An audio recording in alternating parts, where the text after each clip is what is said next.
Dave, we're going off the deep end. Hummingbird takes us there every week, but this week we're not at the CCA workbench. We're right in front of it, and we got my big guest, got a big kayak. Mike McDonald, proven champion. Now, Mike, you know, you pioneered fishing off of the beach in Sarasota for tarpon.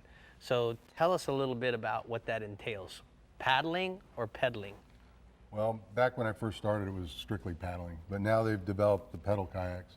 Personally, I like to use the pedal kayak a lot better because it allows me to sneak up on the fish.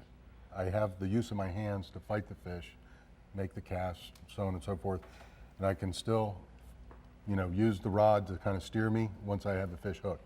So it's just an easier avenue to maneuver the boat by yourself. Back when we first started doing it, me and Keith McFarland, we basically used a two-man kayak. Right. And one guy would steer while the other guy fought the fish. But now you can do it with just one person. What do you do when you get one of those big old tarpon alongside the boat one of these days? That would spook me, man. You just have to be careful. Use your common sense. Obviously, there's a lot of predators out there. You want to pay attention to the behavior of the fish as he approaches the boat. I carry a pair of scissors. Once, you know, you fish for billfish quite a bit. It's all about catch and release. There's no food value in a tarpon, but it's an excellent adrenaline fighting fish. You want to get the fish close, clip the line close to the leader, and let him go.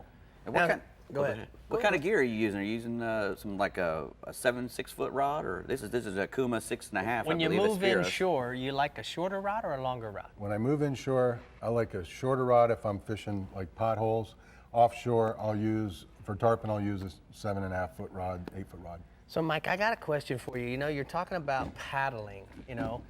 When you go inshore and it's sometimes very shallow, what do you do with the pedals? The pedals will splay upwards, or I can take it out altogether, put it in my H crate, and you know, just basically use a paddle, or I'll use my stick pin. Just depends on what I'm doing, how I want to approach the fish, what the wind's doing, what the tide's doing. There's a lot of obviously different conditions that dictate how you fish. With the kayak, it gives you the ability to get in shallow water. I can hop out. I've got some wading booties I put on.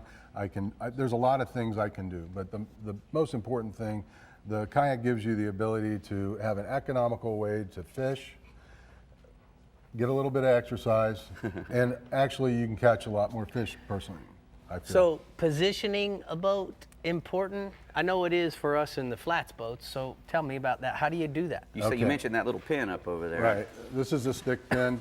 I have another kayak that's a little larger than this, and one of the greatest inventions that Power Pole came out with is the micro pole.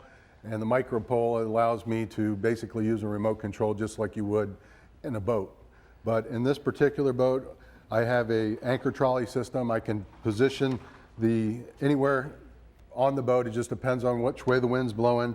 I insert the stick pin, anchor myself down, gives me the ability to catch the fish I want to catch. Also, you can use the scupper holes and put the pin through there as well. All right, so come back over here, and I want you to explain to me, Mike. This kayak comes with wheels. Why you got wheels on your kayak, dude? Well, some tournaments that I fish, they'll give you a map, and basically you have to navigate a course. Right. Sometimes that course isn't through water.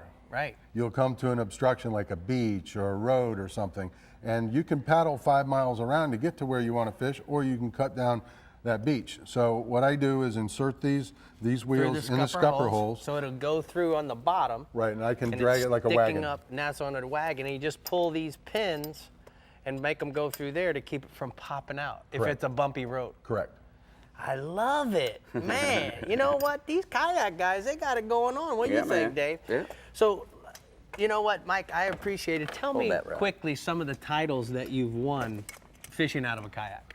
Well, I've won a few IFA titles, which I'm proud of, and I've won a few other species. I won the Adventure World Kayak Championship. That was a 2-man tournament down in the Everglades City. But you know, I fish quite a few kayak tournaments, and it's a lot of fun.